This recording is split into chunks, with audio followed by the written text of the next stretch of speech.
संध्या के समय मैथुन नहीं करना, भोजन नहीं करना, शयन नहीं करना, उस समय जप करना, भगवान का ध्यान करना। तो शास्त्र जो आज्ञा करता है, हम अगर उसका पालन करेंगे तो हमारी उन्नति होगी। अब जैसे गुरुवार के दिन किसी भी स्थिति में बाल नहीं कटाना, द्वादशी के दिन किसी भी स्थिति में तुलसी जी को नहीं छूना। तो जो शास्त्र मर्यादा बनाई गई, अब उसमें हम क्यों नहीं कह सकते? क्योंकि ये ब्रह्म ऋषियों के द्वारा बनाई हुई मर्यादा है। बुधवार को और शुक्रवार को आप बाल कटवा सकते हैं, लेकिन अन्य दिनों में कटवाने से आपके पुण्य क्षय होंगे।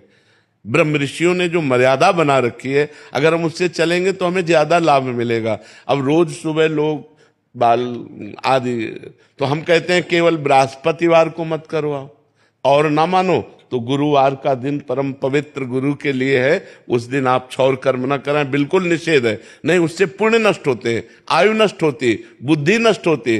अब अगर आप नहीं मानोगे तो वैसे ही आपके आचरण होते चले जाएंगे, गिरते चले जाओगे।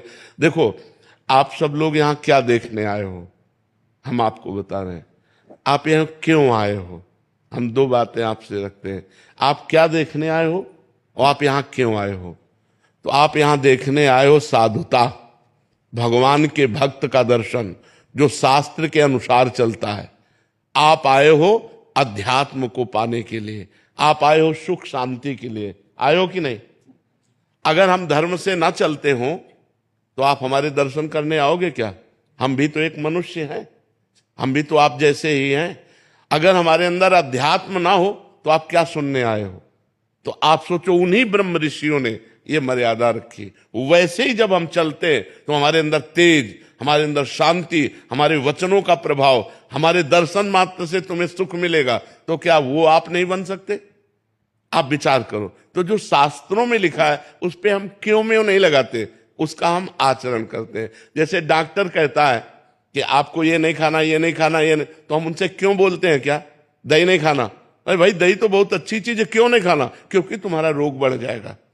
जब तुम ठीक हो जाओगे तब तुम सब कुछ कर सकते हो, लेकिन जब तक ठीक नहीं होते तब तक तुम्हें दही नहीं खाना, ऐसा मना किया जाता ना। जब तक हमारा ज्ञान नष्ट नहीं हो जाता तब तक ये सब बातें, और ज्ञान नष्ट हो गया तो फिर कोई नियम नहीं, फिर वो सबके ऊपर पहुंच जाता है। जब स्वस्थ हो गया तो खूब दही खाओ, क्या परेशानी है? जब आप आत्मा स्वरूप में स्थित हो गए, देह भाव खत्म हो गया, तो बार बने या बना रखा रहे, क्या फर्क पड़ता है? तो हम अभी देहाभिमानी हैं, देह भाव से चलते हैं। तो हमें शास्त्र के नियमों का पालन करना। जो आज शास्त्र के नियमों का पालन नहीं करते हैं तो गिरते चले जाते हैं। अब ये शास्त्र आज्ञा करता है, जिस दिन से गर्भ आ जाए उस दिन से माता पिता को ब्रह्मचर्य रहना चाहिए। क्यों?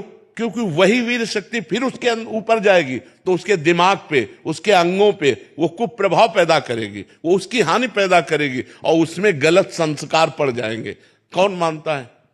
शास्त्र जो आज्ञा करता है अगर उसके अनुसार चलो तो आज सब सुखी हो जाएं। पर शास्त्र की आज्ञा का कहां पालन हो रहा है?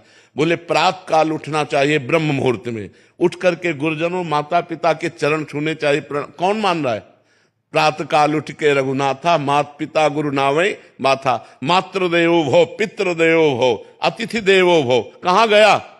पहले लिखा होता था घरों में बड़े अक्षरों में अतिथि देवो भव, अब लिखा होता कुत्ते से सावधान, नहीं लिखा होता। तो हमारे जो शास्त्र कहते हैं उस पे हम क्यों लगाने का अधिकार नहीं करते? हम उनका पालन करते हैं। क्यों लगाने का मतलब संशय करना, और पालन करने का मतलब श्रद्धा करना। और श्रद्धावान लभते ज्ञानम, श्रद्धावान ही ज्ञान को प्राप्त होता है, श्रद्धावान ही आनंद को प्राप्त होता है, श्रद्धावान ही परम शांति को प्राप्त होता है।